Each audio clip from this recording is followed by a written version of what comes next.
Hello students, आज जो है साइटोलॉजी का डे 2 है। इसमें हम लोग जहाँ तक कल पढ़े थे cell the unit of life, उससे आगे बढ़ेंगे। ठीक है, जहाँ तक मुझे याद है कल आखिरी में मैंने सेल साइज, सेल शेप इस पे बात किया था। ठीक है, अभी हम लोग क्या करेंगे, थोड़ा सा सेल का क्या स्ट्रक्चर होता है उसका एक ओवरव्यू देखेंगे। कहने का मतलब कि सिंपली सेल किस टाइप का दिखता है, कैसा उसके अंदर क्या होता है, इन सब बातों पे हम लोग जो है डिस्कस करेंगे। ओके, तो शुरू करते हैं आज का लेक्चर। और सबसे पहले हेडिंग डालना है an overview of the cell. अब इस पे हम लोग बात ये करेंगे बच्चे कि सबसे पहले कोई भी सेल हो, चाहे वो प्रोकैरियोटिक हो, यूकैरियोटिक हो, या फिर प्लांट सेल हो या एनिमल सेल हो, सभी सेल में एक आउटर मोस्ट लिविंग बाउंड्री होता है विच इज सेल मेम्ब्रेन। ठीक है, तो हम लोग पहले उस पर बात करेंगे। Every cell has a outermost living boundary called as cell membrane और प्लाज्मा मेम्ब्रेन। ये तो सभी को पता होगा बच्चे, है ना, इसमें कोई इशू नहीं है।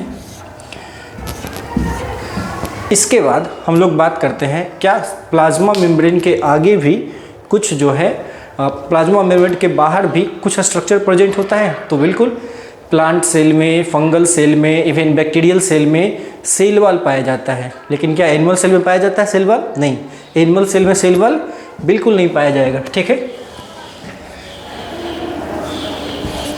Some cells like plant cell, fungal cell and bacterial और प्रोकैरियोटिक सेल में हैव सेल वॉल। अब रहा बात, ये जो सेल वॉल है ये बना किस चीज़ का होगा, तो तीनों में जो है बच्चे अलग अलग कंपोनेंट्स होते हैं सेल वॉल के। ठीक है, हम लोग सबसे पहले बात करेंगे प्लांट सेल। प्लांट सेल, इसमें सेल वॉल कैसा होगा? Cellulosic cell wall. It means plant cell wall is made up of cellulose. ठीक है, सेकेंड हम लोग बात करेंगे फंगल सेल। फंगल सेल, आपको पता होगा फंगल सेल का जो है सेल वॉल किस चीज से बना होता है? काइटिन से। It is chitinous, chitinous cell wall. Third point हम लोग बात करेंगे बैक्टीरियल सेल, और इसके बारे में आज डिटेल में हम लोग पढ़ेंगे भी। बैक्टीरियल सेल किस चीज़ का बना होगा? Peptidoglycan, peptidoglycan. क्लियर? नेक्स्ट हम लोग बात करते हैं सेल मेम्ब्रेन के अंदर क्या होता है। तो किसी भी सेल में सेल मेम्ब्रेन के अंदर फ्लूइड मैट्रिक्स होता है, उसे हम लोग बोलते हैं साइटोसोल। क्या बोलेंगे? साइटोसोल। उसी फ्लूइड मैट्रिक्स में बहुत सारे सेल ऑर्गेनेल्स होते हैं, जैसे mitochondria, Golgi bodies, endoplasmic reticulum, etcetera etcetera. ठीक है, तो जब साइटोसोल और सेल ऑर्गेनेल्स दोनों को इंक्लूड करेंगे तब हम लोग उसे बोलते हैं साइटोप्लाज्म। क्या बोलेंगे?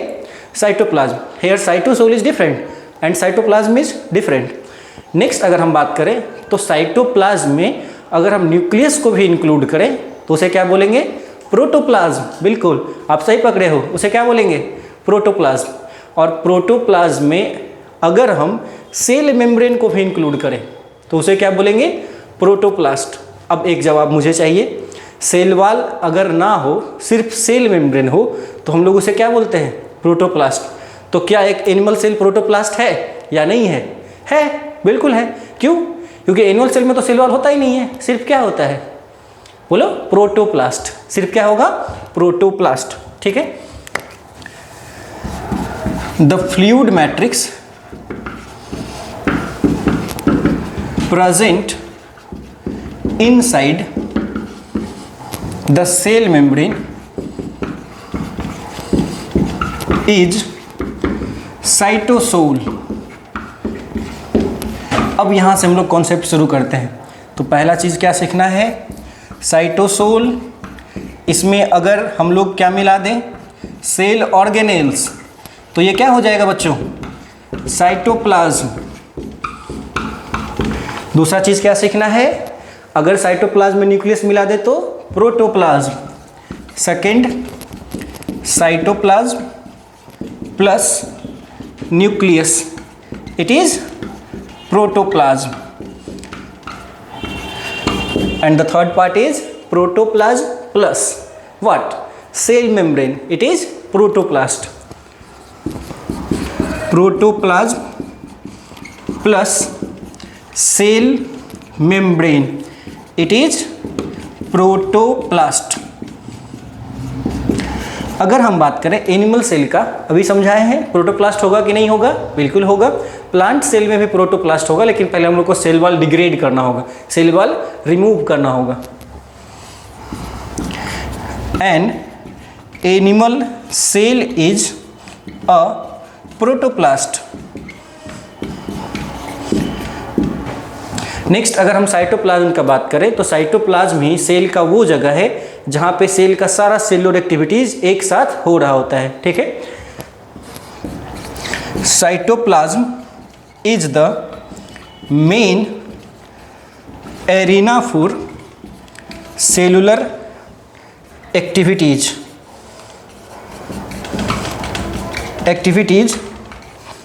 Inside the cell. Note down करेंगे, फिर मैं आगे बढ़ता हूं।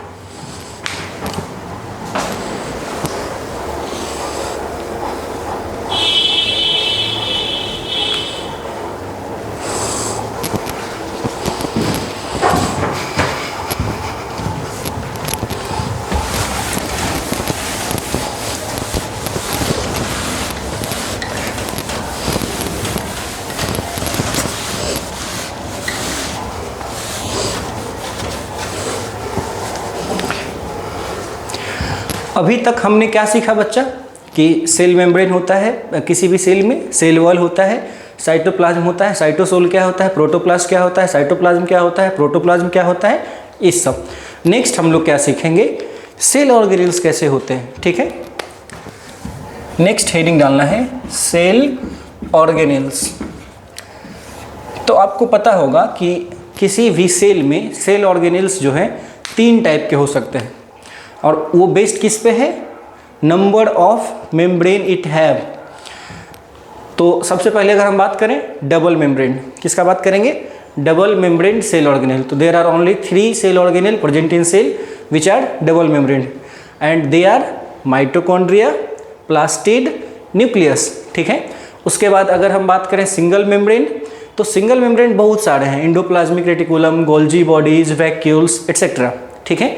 लेकिन अगर हम बात करें किसका, नॉन मेम्ब्रेनस, मतलब जिसमें कोई भी मेम्ब्रेन नहीं हो, तो नॉन मेम्ब्रेनस सेल ऑर्गेनेल जो होगा मात्र 2 ही होता है, which is ribosome and centrosome.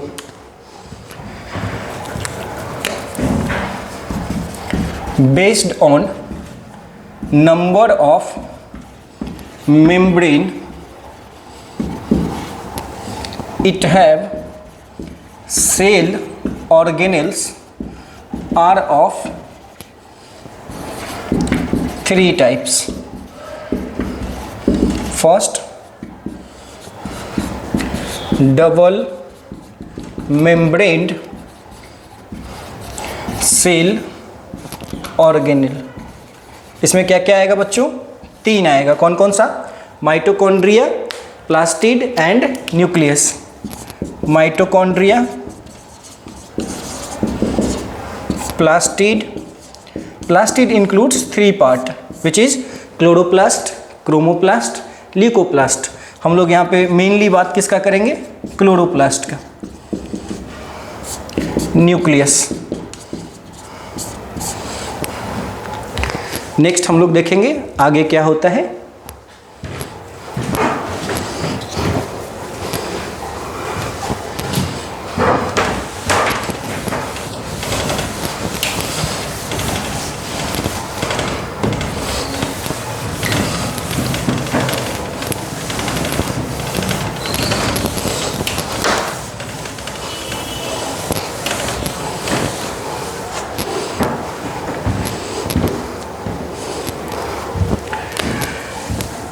Second type is non membranous cell organelles. तो इसमें कितने सेल ऑर्गेनेल्स आएंगे? 2, राइबोसोम्स और सेंट्रोसोम्स। जहाँ पे एक चीज़ समझना ये होगा कि राइबोसोम्स सभी सेल में होता है, इवन सेल ऑर्गेनेल में भी होता है, उसमें मैं आगे बात करूँगा। राइबोसोम्स जो है सभी सेल में होता है, इवन कुछ सेल ऑर्गेनेल्स पे भी होता है, ठीक है। तो राइबोसोम को तो कुछ भी डिफ्रेंशिएशन नहीं करना, चाहे वो प्रोकैरियोटिक हो, प्लांट हो, एनिमल सेल हो, यूकैरियोटिक सेल हो, कुछ भी हो वो सब में होगा, ठीक है। सेंट्रोसोम का अगर बात करें तो सेंट्रोसोम जो है सिर्फ और सिर्फ किस में पाया जाएगा? एनिमल सेल में, यूकैरियोटिक एनिमल सेल, ठीक है।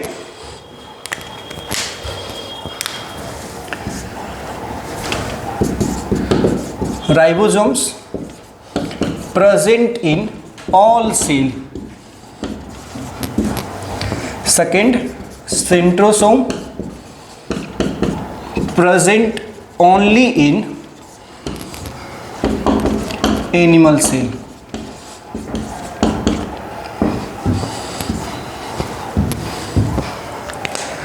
थर्ड पॉइंट हम लोग देखेंगे single मेम्ब्रेन्ड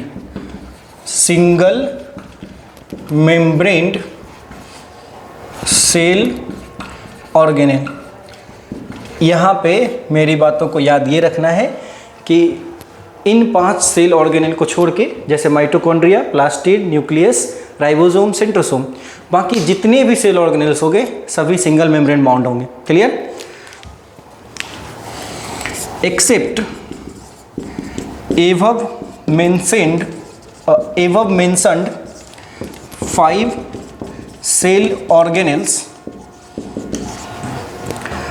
all cell organelles are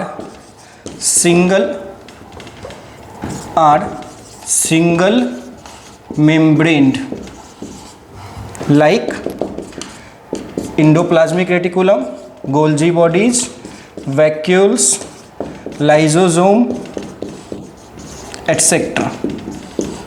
note down करेंगे बच्चों।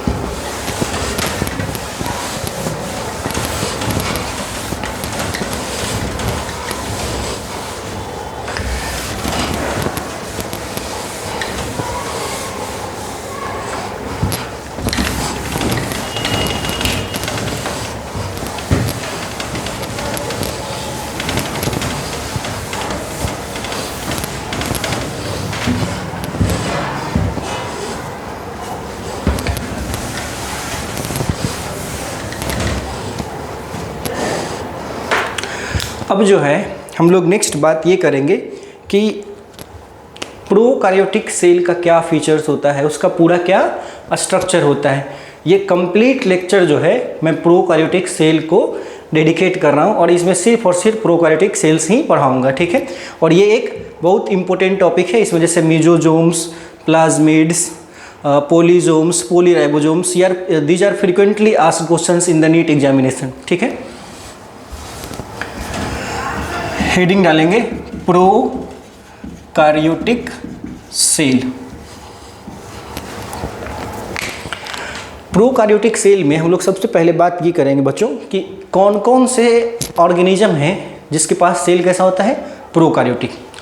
तो कुछ ऑर्गेनिज्म का मैं नाम बता रहा हूँ, ऐसे तो बहुत सारे हैं लेकिन कुछ जो है एनसीईआरटी मेंशन्ड नाम है उसमें हम लोग को फोकस करना है। And which these are bacteria, cyanobacteria, it means blue green algae, bacteria, cyanobacteria,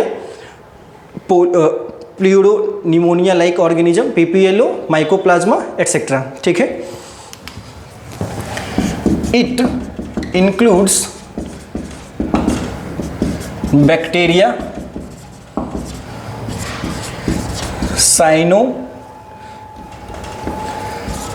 cyanobacteria, mycoplasma and PPLO, pneumonia like organism, PPLO। अब जो है हम लोग सभी प्रोकार्योटिक सेल का फीचर्स या कैरेक्टरिस्टिक पे बात करते हैं, मतलब इसमें क्या क्या फीचर्स हैं, क्या क्या हमें इसमें स्टडी करना है।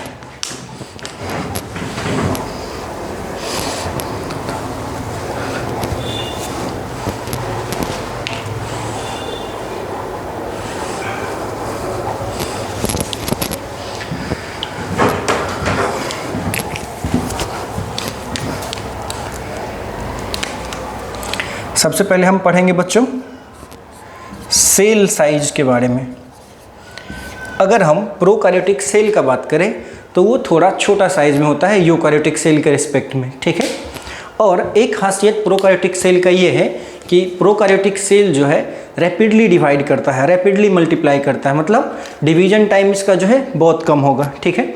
तो इसमें हम लोग फर्स्ट पॉइंट ये लिखेंगे, it is a smaller in size than the eukaryotic cell। और साइज कितना होगा 0.125 माइक्रोमीटर। सेकेंड पॉइंट हम लोग इसमें ये लिखेंगे, इट डिवाइड्स और मल्टीप्लाइज रैपिडली, ठीक है। सेकेंड हम लोग बात करेंगे और इट इज़ वेरी इंपॉर्टेंट, इससे जो है नीट में सवाल आते रहता है, VVI for NEET.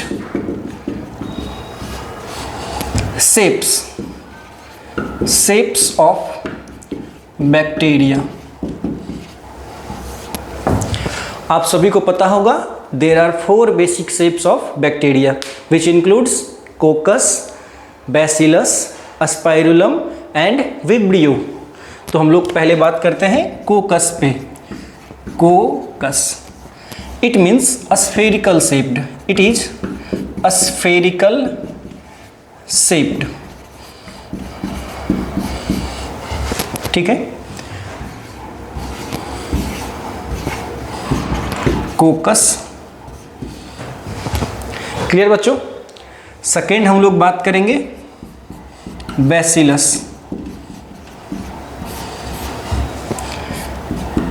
It is rod like shape, just like ऐसे ऐसे ऐसे। ये कौन सा शेप हो गया बच्चों, बैसिलस।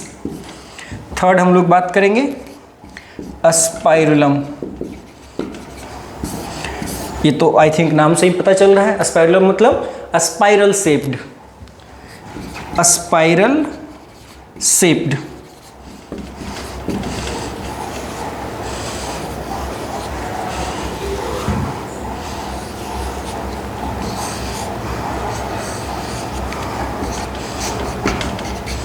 स्पाइरुलम, इसे नोट डाउन करेंगे।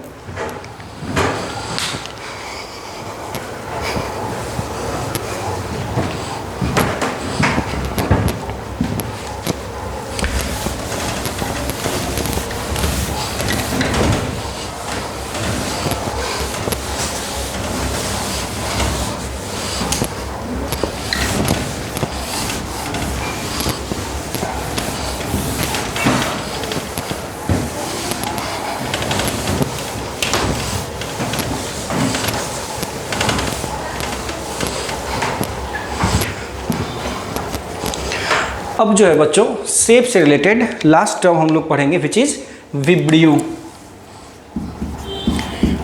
विब्रियो और विब्रियो मीन्स कॉमा शेप्ड, ठीक है। It is comma shaped.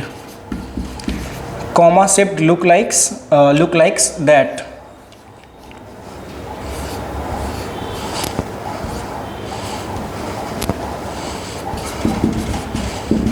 Vibrio. अब जो है इसमें हम कुछ आपको नोट में पढ़ा रहे हैं, जैसे कोकस में जो है अलग अलग अरेंजमेंट होता है। अगर एक है तो मोनोकोकस, चेन टाइप का है तो स्ट्रेप्टोकोकस, अगर बंच में है तो स्टेफाइलोकोकस, उसी तरह से बैसिलस में भी 2 है साथ में, तो डिप्लोबैसिलस, स्ट्रेप्टोबैसिलस भी होता है अगर चेन बना रहा हो तो। ठीक है, इस सब के बारे में थोड़ा सा हम लोग देख लेते हैं। नोट, सबसे पहले मोनोकोकस, डाइकोकस, आई थिंक इसे एक्सप्लेन नहीं करके मैं डायग्राम से रिप्रेजेंट कर देता हूँ तो वो ज़्यादा सही रहेगा। ठीक है, monococcus like that, diplococcus like that, third tetracoccus and it is like, fourth streptococcus. ये वर्ड कहीं सुना सुना लग रहा होगा, जो बच्चे 12th पढ़े होंगे। सुना सुना लग रहा है क्या? स्ट्रेप्टोकोकस निमोनी, याद आया?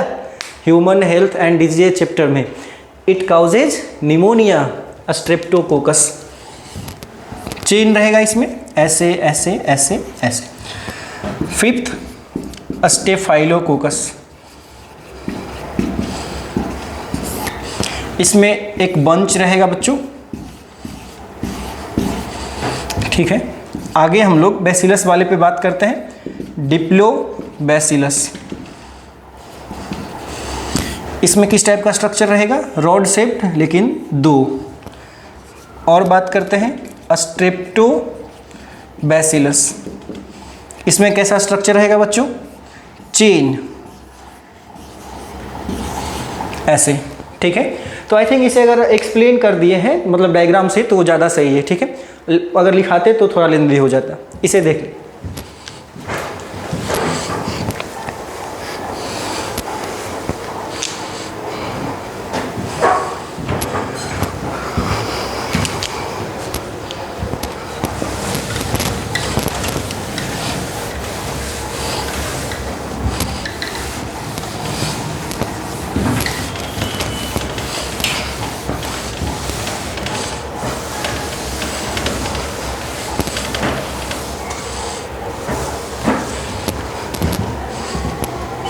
नेक्स्ट हम लोग देखेंगे cell wall of bacteria. Third point क्या होगा फीचर्स में? Cell wall of bacteria. अभी जस्ट मैंने पढ़ाया था कि बैक्टीरियल सेल वॉल किस चीज़ का बना होगा? पेप्टिडोग्लाइकन का। What peptidoglycan consist of?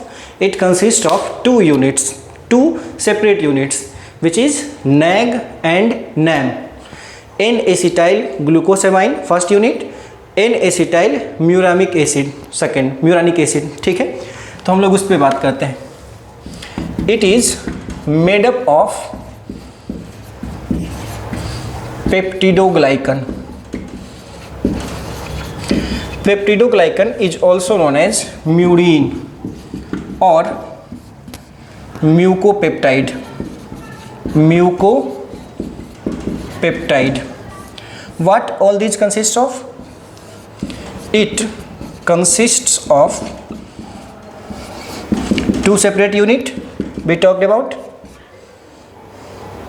First, NAG.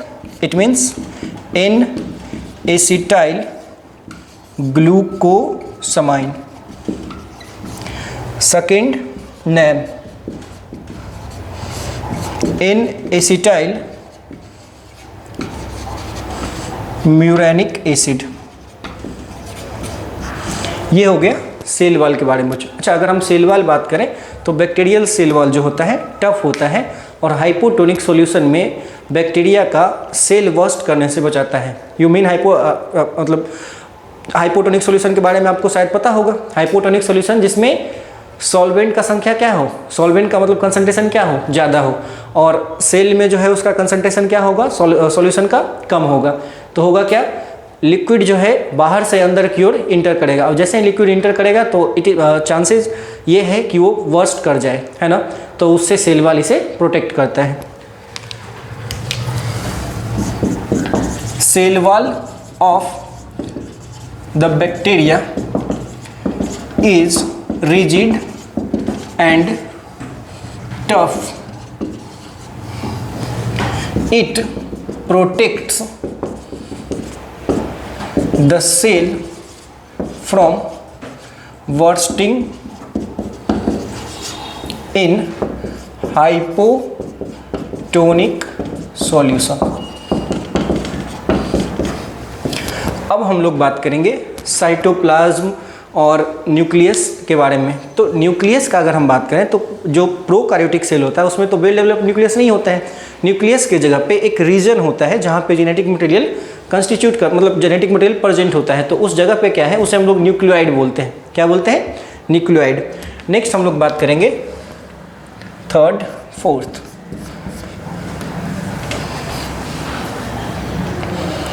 Genetic material. Genetic material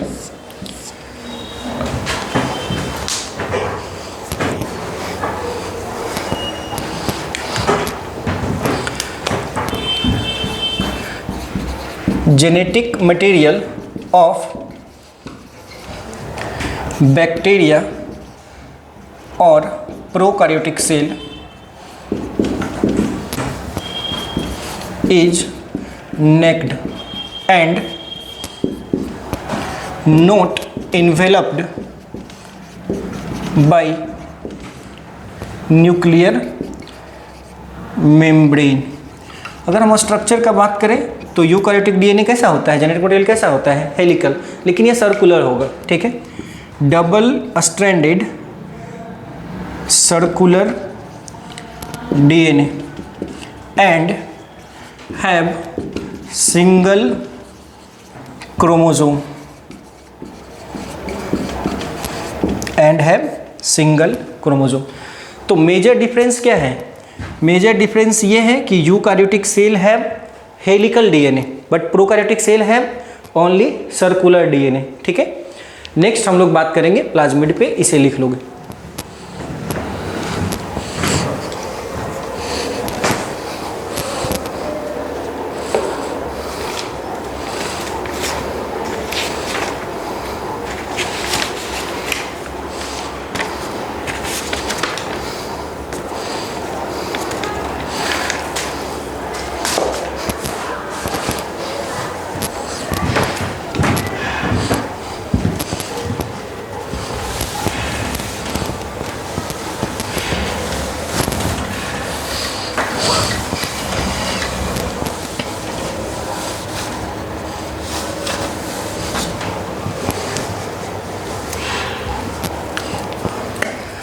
next heading डालेंगे बच्चों प्लाज्मिड्स। प्लाज्मिड्स क्या होता है अभी ये समझना है। तो प्लाज्मिड्स जो है, जो मेन डीएनए है, जेनेटिक मटेरियल वाला जो डीएनए है, क्रोमोसोमल डीएनए जो है, उसके अलावा जो कुछ डीएनए प्रेजेंट होता है उसे हम लोग बोलते हैं प्लाज्मिड। ठीक है, और इसका सबसे मेन काम ये है कि ये बैक्टीरिया को एंटीबायोटिक के अगेंस्ट रेसिस्टेंस प्रोड्यूस करता है, रेसिस्टेंस प्रोवाइड करता है। ठीक है, जैसे बैक्टीरिया को तो मेजरली खतरा किससे है? एंटीबायोटिक से। आप बीमार होते हो, एंटीबायोटिक खा लेते हो, बैक्टीरिया खत्म, आप खुश। तो वही चीज़ है ना, उसे खतरा किससे है? एंटीबायोटिक से। तो उससे तो बचना चाहेगा ना। नेचर जो है अपना क्या चाहता है? प्रोटेक्शन चाहता है। वो खुद जो है कुछ ना कुछ अपना मैकेनिज्म बनाता है जिससे वो अपने आप को प्रोटेक्ट कर पाता है। तो हम लोग ये समझ रहे हैं कि प्लाज्मिड एक्चुअल में करता क्या है। तो प्लाज्मिड का मेन काम ये है कि वो एंटीबायोटिक्स के लिए रेसिस्टेंस प्रोड्यूस करता है। ठीक है, और साथ ही साथ एक बहुत इंपॉर्टेंट काम प्लाज्मिड का ये है कि प्लाज्मिड जो है जेनेटिक इंजीनियरिंग में बहुत हेल्प करता है। किसी भी बैक्टीरियल सेल में अगर हमें डीएनए पहुंचाना होगा तो डीएनए हम तभी पहुंचा सकते हैं जब हम उस डीएनए को इनकॉर्पोरेट करें विथ प्लाज्मिड, मतलब प्लाज्मिड में उसे शामिल करें। बिना उसके शामिल कि हम लोग डीएनए अगर पहुंचाएंगे तो डीएनए डायरेक्टली क्या होगा? डाइजेस्ट कर जाएगा। ठीक है, तो इसीलिए हमें समझना ये है कि मेजरली दो काम है। फर्स्ट वर्क क्या है? It provides antibiotic resistance against the antibiotics. ठीक है, सेकेंड क्या है? हम लोग जेनेटिक इंजीनियरिंग के रूप में इसे यूज़ करते हैं। ठीक है, जेनेटिक इंजीनियरिंग में वेक्टर के रूप में यूज़ करते हैं। तो अगर हम लिखने जाएं तो इसे क्या लिखेंगे? It is extra chromosomal DNA. इसका भी स्ट्रक्चर कैसा होगा? Double stranded circular DNA, but it is a small in size relative to the chromosomal DNA और एक फीचर ये है, it is self replicative in nature, मतलब ये खुद से अपने आप को रेप्लिकेट कर सकता है। It have capability to self replicate. इसके बाद हम क्या सीखेंगे बच्चों, इसे हम लोग जेनेटिक इंजीनियरिंग में यूज़ करते हैं वेक्टर के रूप में, किसी भी बैक्टीरियल सेल में डीएनए को पहुंचाने के लिए, फॉरेन जीन या फॉरेन डीएनए को पहुंचाने के लिए। It is used as vector to transfer the foreign DNA in bacterial cell. इसीलिए हम लोग इसे एक नाम भी दिए हैं, मॉलिक्यूलर व्हीकल्स। जैसे आपको पता होगा रेस्ट्रिक्शन एंजाइम्स के बारे में, रेस्ट्रिक्शन एंजाइम क्या करता है, डीएनए को कट करता है, तो उसे हम लोग क्या बोलते हैं, मॉलिक्यूलर सीजर्स। उसी तरह से ये जो है डीएनए को पहुंचाता है, तो इसे हम लोग क्या बोलेंगे, molecular vehicles. Hence it is named as molecular vehicles. इसे आप नोट डाउन करेंगे, मैं 1 मिनट में आता हूं।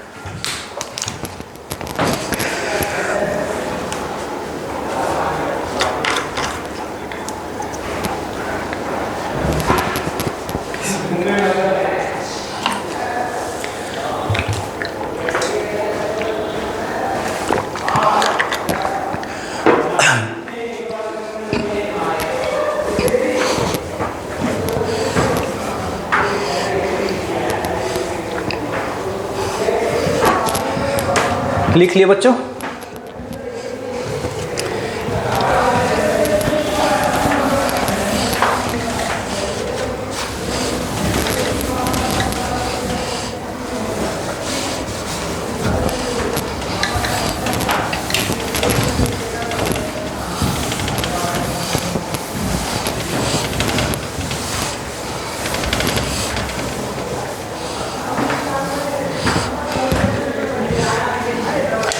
अब हम लोग जो है आगे पढ़ेंगे सेल ऑर्गेनेल्स के बारे में, बैक्टीरियल सेल ऑर्गेनेल्स के बारे में।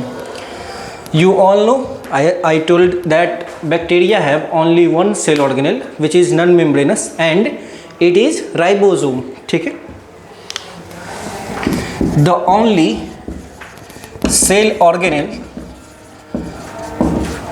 प्रेजेंट इन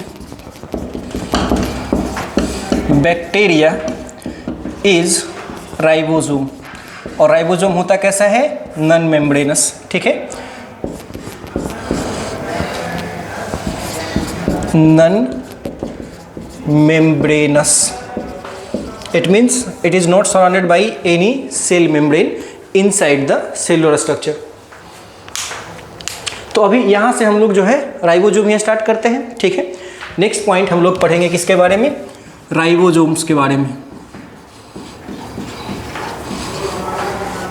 और बैक्टीरियल राइबोसोम में एक टॉपिक आएगा पोलीसोम और पॉलीराइबोसोम, जिस पे नीट सवाल फ्रीक्वेंटली आस्क करता है। तो ये टॉपिक हमारे लिए क्या हो जाता है, इम्पोर्टेंट, VVI फॉर नीट। अगर हम राइबोसोम के स्ट्रक्चर पे बात करें तो राइबोसोम कैसे बना होगा, RNA से और प्रोटीन से। तो सबसे पहले हम लोग लिखेंगे it is nucleo proteins granular. Granular का मतलब समझ में आता है स्मॉल, दानेदार। ठीक है, ग्रेन्युलर स्ट्रक्चर।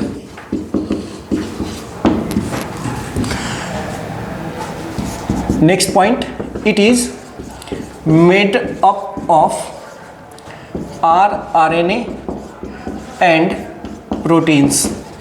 अच्छा, क्या साइटोप्लाज्म में ये किसी सेल ऑर्गेनेल के मतलब साइटोप्लाज्म में किसी सेल मेम्ब्रेन से सराउंडेड होगा, नहीं, non membranous. It is non membranous and lies freely in the cytoplasm. अब हम लोग नेक्स्ट बात करते हैं इसके स्ट्रक्चर पे। और इसका स्ट्रक्चर में टोटल 2 सब यूनिट होता है। तो राइबोसोम में कितने सब यूनिट होंगे, दो, one larger subunit, another smaller subunit. It is composed of two subunits which are first larger subunit, second a smaller subunit. अच्छा, अगर हम बात करें प्रोकैरियोटिक सेल में राइबोसोम्स का टाइप कौन सा होता है, तो 70S टाइप होगा. कौन सा टाइप होगा? 70S, जिसमें से लार्जर सब यूनिट के पास क्या होगा? 50S और स्मॉलर सब यूनिट के पास 30S.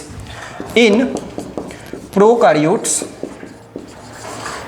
it is 70S type. अभी यूकार्योटिक सेल में हम लोग जो है राइबोसोम और डिटेल में पढ़ेंगे, वहाँ पे इस S का मतलब समझेंगे. ठीक है, ये जो है अभी नहीं बता रहा हूँ, वहाँ पे हम लोग समझेंगे. ठीक है, अब राइबोसोम में जो है एक स्ट्रक्चर हमें पढ़ना है पोलीसोम, जिसे बताने के लिए आप लोगों को थोड़ा सा हमें सेंट्रल डोग्मा समझाना होगा. ठीक है,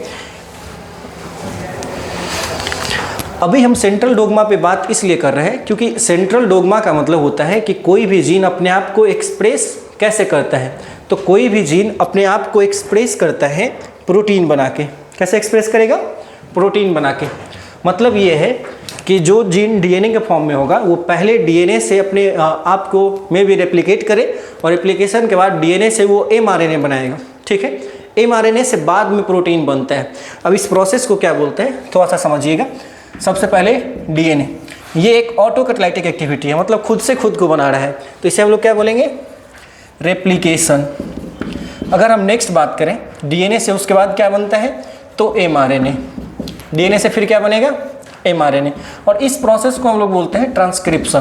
क्लियर ना? फिर एमआरएनए से बाद में क्या बनता है? प्रोटीन.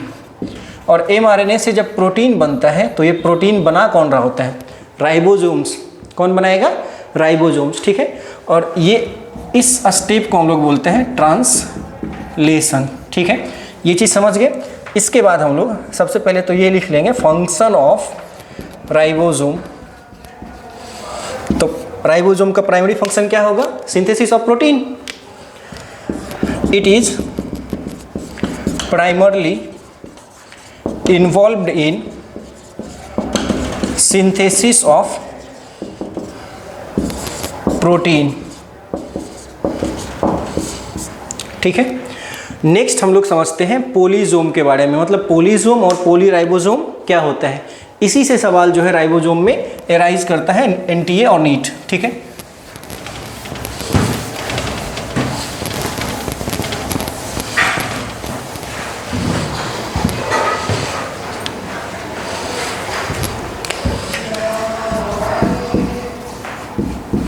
पोलीसोम और पोलीराइबोसोम. तो इस पे हम लोग बात करते हैं बच्चों. सबसे पहले ये समझना है ये स्ट्रक्चर है क्या. अभी आपको समझाएं कि ट्रांसलेशन प्रोसेस में प्रोटीन बनता है, तो ट्रांसलेशन होगा किससे? एमआरएनए से. एमआरएनए आपको पता है क्या है? सिंगल स्ट्रैंडेड आरएनए है. तो इसमें हमको लिखना ये है during translation several ribosomes may attach to a single mRNA and this structure is known as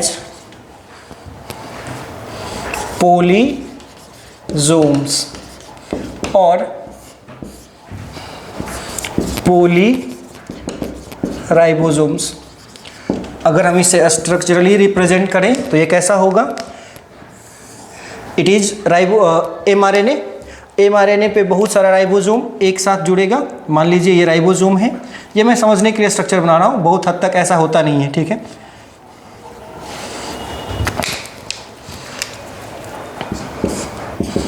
it is mRNA.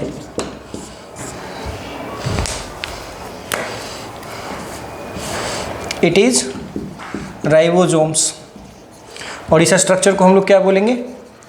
पोलीसोम और पॉलीराइबोसोम।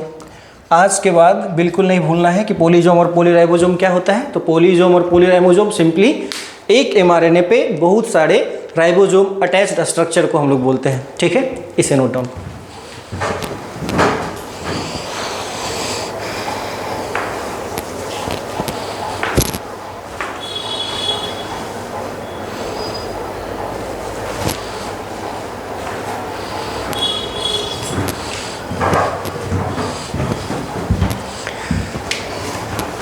अब जो है हम लोग एक और बहुत इंपॉर्टेंट स्ट्रक्चर पढ़ने जा रहे हैं विच इज़ मेसोसोम्स, और ये भी नीट के लिए बहुत इंपॉर्टेंट है बच्चों।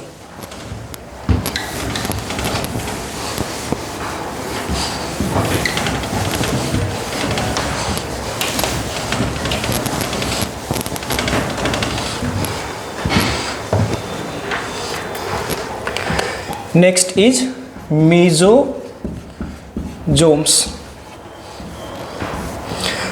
Number 8 I think. तो अब हमें समझना ये है कि मेसोसोम्स हम लोग प्रोकैरियोटिक सेल में किसे बोलते हैं। तो ध्यान दीजिएगा इधर, मेसोसोम जो है इनफोल्डिंग्स होता है या एक्सटेंशन होता है किसका, प्लाज्मा मेम्ब्रेन का। और इनफोल्डिंग करने के मतलब आप समझ रहे हैं ना, इनफोल्डिंग मतलब inside the cytoplasm, external side पे नहीं, साइटोप्लाज्म के अंदर। ठीक है, उसे हम लोग क्या बोलते हैं, मेसोसोम्स। और मेसोसोम जो है ट्यूब्यूल्स के फॉर्म में भी हो सकता है, ट्यूब्यूल्स मतलब ट्यूब लाइक स्ट्रक्चर, वेसाइकल्स के फॉर्म में भी हो सकता है, लाइक वेसाइकल्स छोटा सा, और साथ ही साथ लेमिला के फॉर्म में हो सकता है, ब्रॉड लाइक स्ट्रक्चर। ठीक है, it is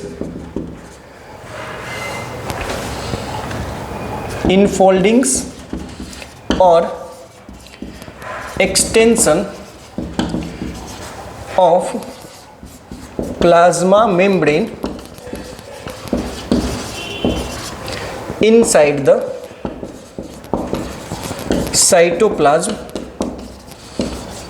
of prokaryotic cell। अगर हम बात करें इसका स्ट्रक्चर कैसा कैसा हो सकता है, तो अभी बताए थे, it may be in the form of tubules, vesicles and lamellae. अच्छा, एक चीज़ तो आपको समझ में आ रहा होगा, अगर इनफोल्डिंग है तो सरफेस एरिया बढ़ाएगा, और जैसे ही सरफेस एरिया बढ़ेगा तो सिक्रेशन प्रोसेस जो है बढ़ जाएगा, रेस्पिरेशन प्रोसेस जो है बढ़ जाएगा। ठीक है, तो ये बहुत सारी चीज़ों में हेल्प करता है। हम लोग एक एक करके बात करते हैं। सबसे पहले तो समझना ये है कि मेसोसोम है कितने टाइप का, वो मैं डिटेल में ज़्यादा नहीं जा रहा हूँ चूँकि आपको ज़रूरत है नहीं, लेकिन फिर भी अभी सिर्फ समझने के लिए ये सीखना है। मेसोसोम जो है दो टाइप का होता है, एक सेप्टल मेसोसोम और दूसरा जो है lateral mesosome.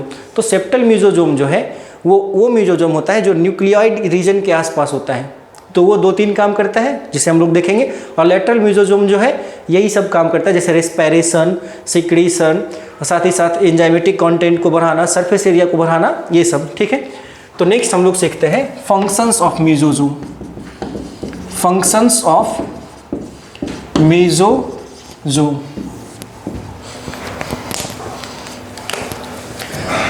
Its functions are DNA replication,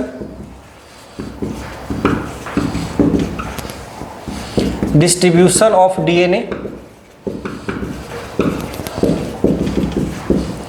to daughter cells, साथ ही साथ सेल वॉल फॉर्मेशन। और ये सब कौन करेगा, septal mesosome.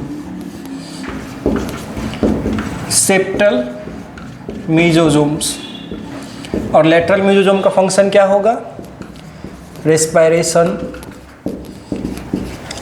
Secretion, increasing surface area,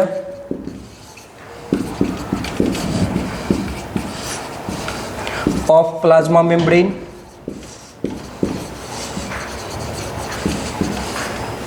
और क्या होगा, enzymatic content.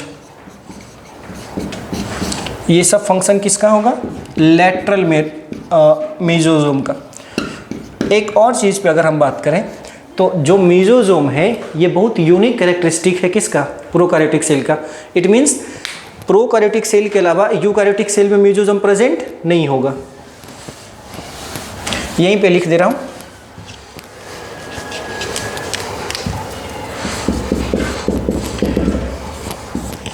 Mesosome is the special and characteristic feature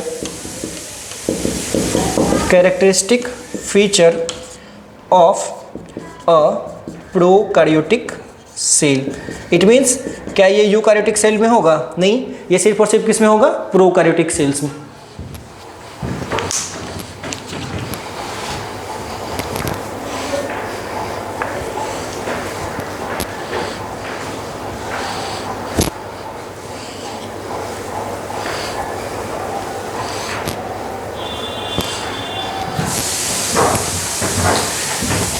next हम लोग बात करेंगे फ्लैजिला पे। आप सभी लोगों को पता होगा फ्लैजिला क्या प्रोवाइड करता है। What is the function of flagella? Flagella provides motility to the bacteria. मतलब जिस भी बैक्टीरिया में फ्लैजिला होगा वो मोटाइल होगा, और जिस बैक्टीरिया में फ्लैजिला एब्सेंट होगा वो नॉन मोटाइल बैक्टीरिया होगा। ठीक है।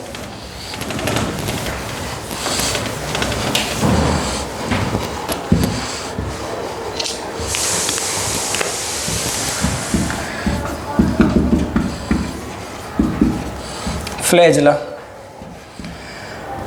इन motile bacteria, flagellum is present which is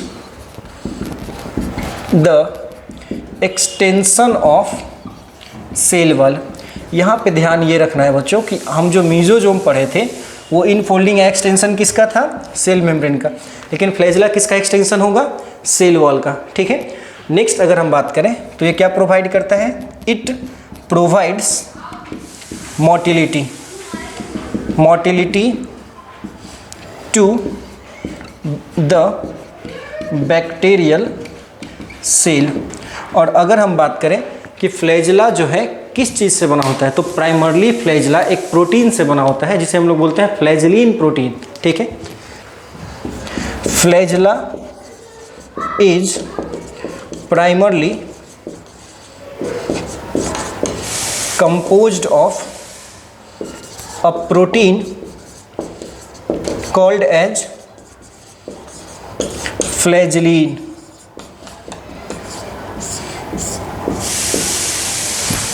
next अगर हम बात करें स्ट्रक्चर वाइज फ्लैजिला में क्या क्या होता है, तो फ्लैजिला में तीन चीज होता है, आपको पता होगा, basal body, hook, filament.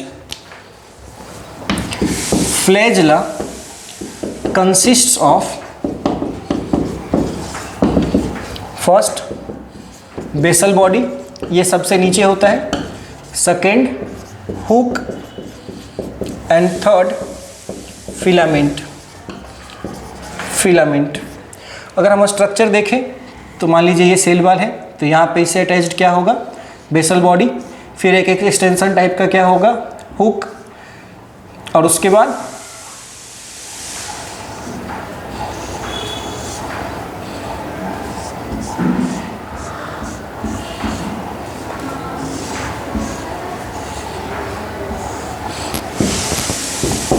it is cell wall, it is basal body, it is hook and it is filament. Flagellum structure. और एक खास बात बैक्टीरियल फ्लैजिला में हमें ये सीखना है कि बैक्टीरियल फ्लैजिला में जो है 9+2 अरेंजमेंट बिल्कुल नहीं होता है। 9+2 अरेंजमेंट किस फ्लैजिला में होता है, यूकैरियोटिक फ्लैजिला में। ठीक है, नोट में लिखेंगे bacterial flagella does not have 9+2 arrangement. जिन बच्चों को पहले से ये चीज़ पता होगा वो समझ पा रहे होंगे 9+2 अरेंजमेंट, और जिन्हें नहीं पता होगा वो आगे आने वाले जब हम यूकैरियोटिक फ्लैजिला पढ़ाएंगे तो उसमें 9+2 अरेंजमेंट का बात करेंगे। सिंपली अभी अगर समझाएं तो 9 जो है एक एक्सोनियम स्ट्रक्चर होता है, 2 बीच में डबलेट होता है और 9 पेरीफेरल, बीच में जो है 2 सेंटर में रिंग्स होता है और फिर 9 डबलेट जो है पेरीफेरी में होता है, उसी को हम लोग क्या बोलते हैं 9+2 अरेंजमेंट। ठीक है, इसे नोट डाउन।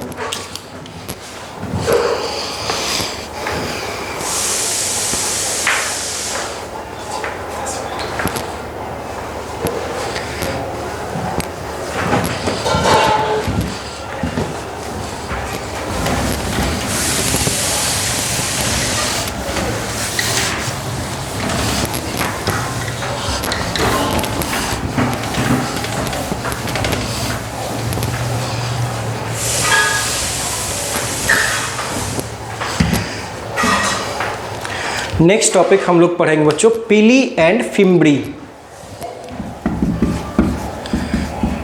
पिली and fimbriae.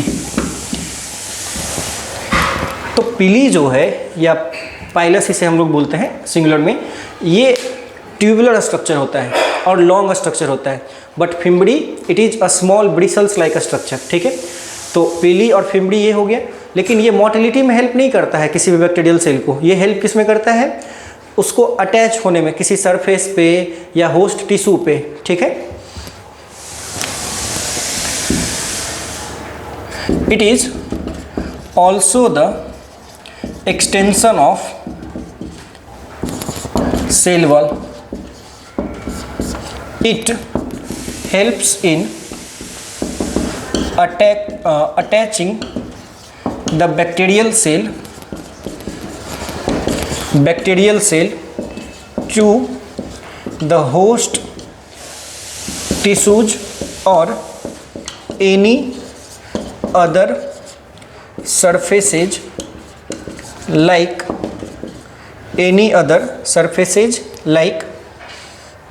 rocks, soil, etc. Next अगर हम बात करें तो पिली जो होता है ट्यूबुलर स्ट्रक्चर होता है। पिली is a tubular structure, tubular elongated structure.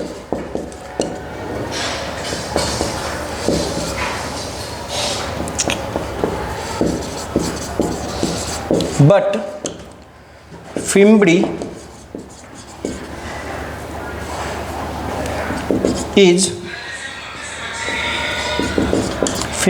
is a small bristle-like structure.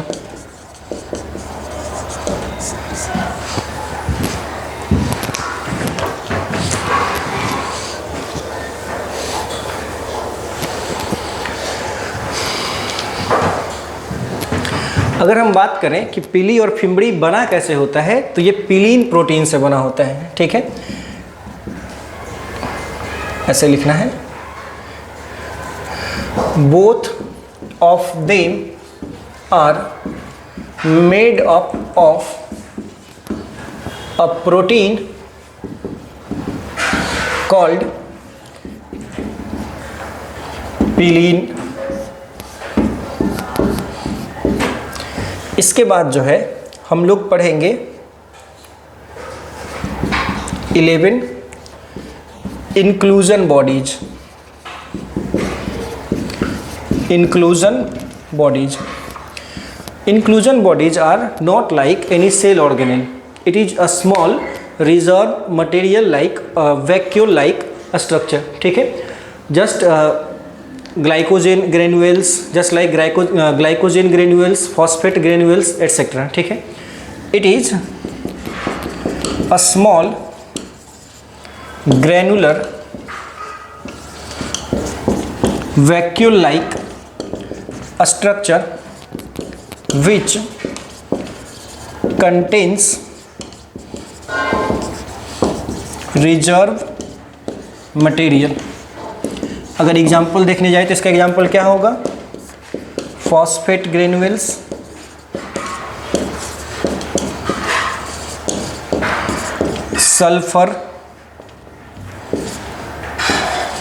Sulphur granules, glycogen granules. सब कुछ नाम से क्लियर है, आप समझ पा रहे होंगे। साइनोफिल फिशियन,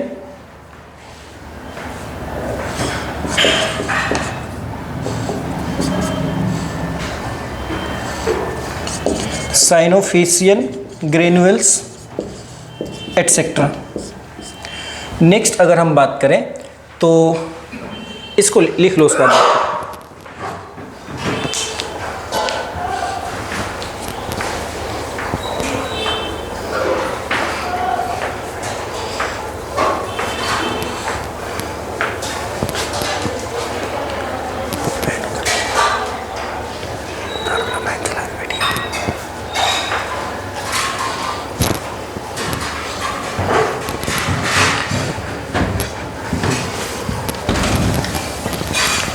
नेक्स्ट इंक्लूजन बॉडीज में हमें पढ़ना है गैस वैक्यूल्स के बारे में।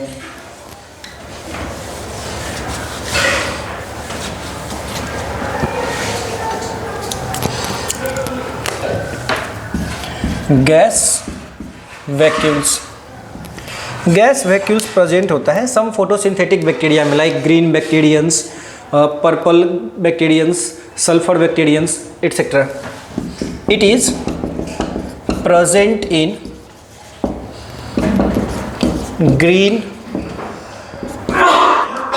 purple bacteriums which are photosynthetic.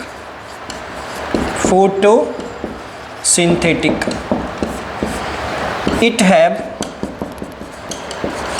various gases present in the form of vesicle like structure।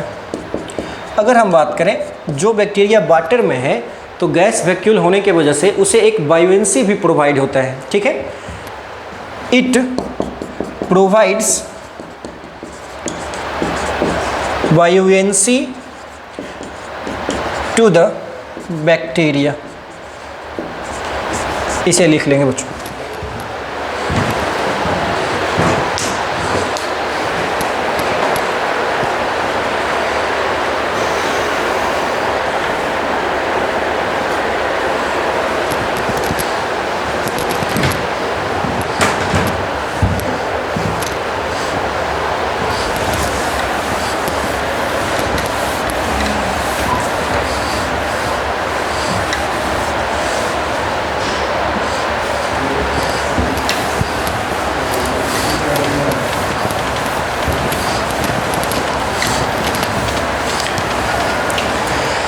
इस लेक्चर में एक लास्ट चीज़ जो है हम लोग पढ़ने जा रहे हैं, which is cell envelope and Gram positive and Gram negative bacteria. It is also very important from the view of NEET examination. Next topic डालेंगे सेल इन्वेलप। तो आपको नाम से पता चल रहा होगा ना, सेल इन्वेलप मतलब क्या कि सेल के बाहर का लेयर कौन कौन सा है। तो अगर हम बैक्टीरियल सेल में बात करें तो टोटल 3 लेयर जो है सेल इन्वेलप को बनाता है। Outermost is glycocalyx and glycocalyx is differentiated into 2 different layer which is capsule and slime layer. We will see about that, ठीक है। नेक्स्ट जो है हम लोग मिडल में बात करें तो सेल वॉल होता है। मिडल में क्या होगा? Cell wall. Outermost glycocalyx. Glycocalyx के कितने टाइप? 2। कौन कौन सा? कैप्सूल और स्लाइम लेयर। और मिडल में क्या होगा? Cell wall. और सबसे अंदर सेल मेम्ब्रेन, ठीक है। तो इसमें हम लोग लिखेंगे it is composed of 3 distinct layers which is first अगर हम बात करें आउटर मोस्ट क्या होगा बच्चों? ग्लाइकोकैलिक्स। ग्लाइकोकैलिक्स। और ग्लाइकोकैलिक्स के कितने भाग? 2 भाग। अभी मैंने बताया कौन कौन सा? Slime layer, second capsule. अगर हम समझने जाए दोनों में डिफरेंस क्या है तो it is loose sheath like. It is loose sheath like but capsule is it is thick and tough layer. Second cell wall, middle layer. और हम सब ने अभी सेल वॉल के बारे में पढ़ा है। सेल वॉल किस चीज़ से बना होगा? Peptidoglycan. And third is cell membrane. और ये तो आप सभी को पता होगा कि सेल मेम्ब्रेन किस चीज़ से बना होता है? Lipids and protein, inner layer. One last topic we will read in this topic, particularly prokaryotic cell, is gram positive and gram negative bacteria. Gram positive and gram negative bacteria.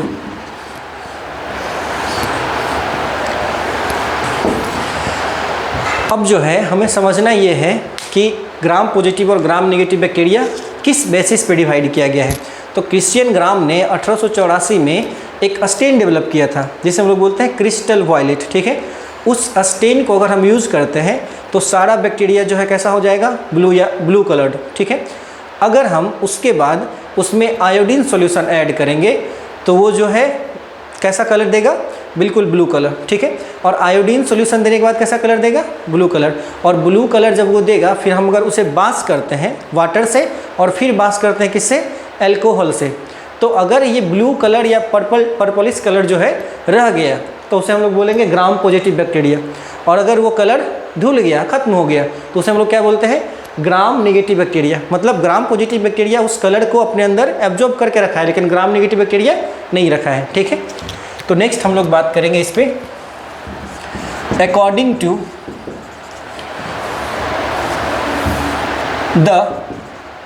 To the pickup of a stain developed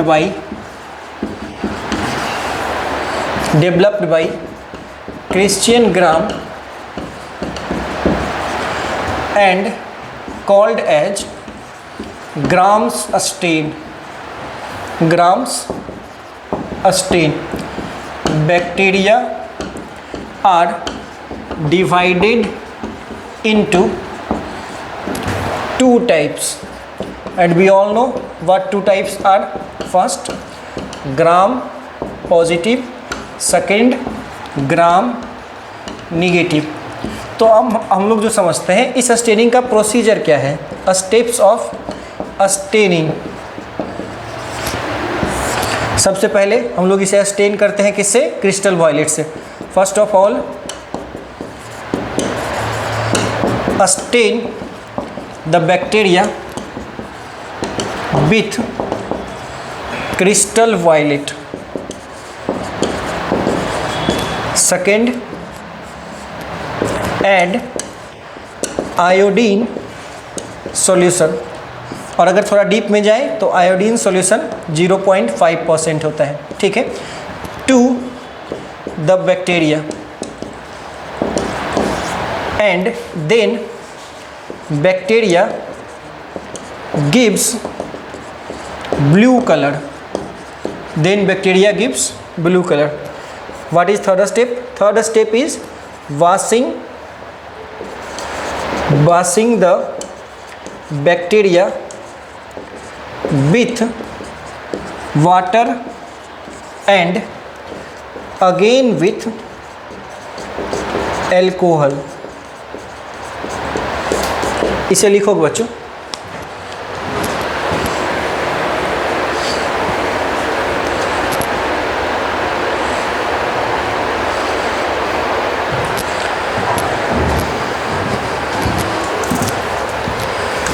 next हम लोग समझेंगे कि gram positive gram negative actually में किसे बोलते हैं और क्यों बोलते हैं। तो वैसा बैक्टीरिया जिसमें ये स्टेन रह जाता हो, ठीक है, धुलने के बाद भी, उसे हम लोग क्या बोलेंगे? Gram positive bacteria. और ऐसा बैक्टीरिया जिसमें ये स्टेन नहीं रहता हो, वो बैक्टीरिया कलरलेस हो जाता हो, उसे क्या बोलेंगे? ग्राम नेगेटिव बैक्टीरिया। तो नोट में यहाँ पे लिखना ये है, first point, the bacteria which retains the blue or purple color after washing is gram positive bacteria. but the bacteria which does not retains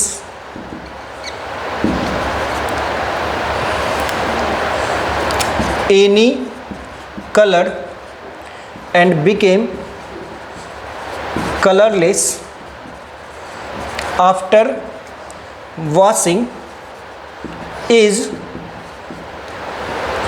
gram negative bacteria. That's all for today. हम जो है पूरा prokaryotic cell पढ़ चुके हैं। थोड़ा बहुत अगर कुछ चीज़ छूट गया होगा, अगर मान लो डिफरेंसेज वगैरह, तो उसे हम लोग नेक्स्ट लेक्चर में कंटिन्यू करेंगे। उसके बाद जो है यूकार्योटिक सेल शुरू करेंगे। Thank you.